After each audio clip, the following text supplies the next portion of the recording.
kurban ol Allah. Amin. Diye ben çemişin atılıyordan o. Dünya bırakıp cennete bir kurtar bunu da. O kaliban o Allah tuluşuyordan o. Kimbo koymu kunu Allah.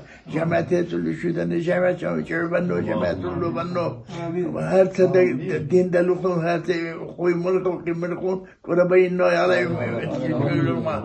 Ya Allah ömür diye bir çemişin o can kaban o. Ve ufuzak orku.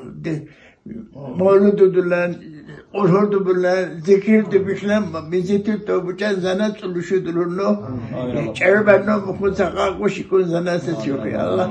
Sevkimukunu, ya zungu tullu benno, zungu çankabanno, vakı tecrübe şarıl bugün, cemaatini, vakını koydursa, vakını lak dursa, zor ömür diye, berçet düşünü, ömür diye, lak nikanno, ömürde lakıbanno, zor çankabanno, teknüme teganno, ya Allah, karşıtte, hoşutte, himbuni bakka şabıka, bize güzel, hangi bıçak, cemaat kabahanno ya. Amin Allah, amin Allah. Kimmo kuymukunno, teknüme teganno, cemaat kutullu banno, cemaat kummanno, kuybanno, timak puttuk yamak çıkası, senemikle bu, ya Allah şerdi cemaat zene büyükün, kunkunu kuykunu kutkanno Allah.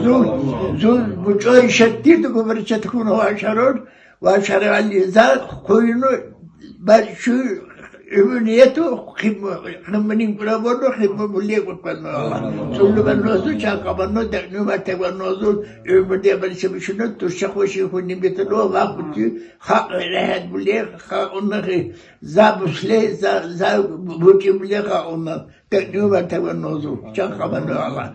Allahümme salli ala Muhammedin ve ala El-Fatiha. Bismillahirrahmanirrahim. Elhamdülillahi Rabbil alemin.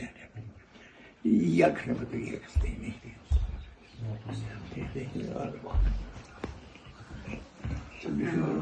أعوذ بالله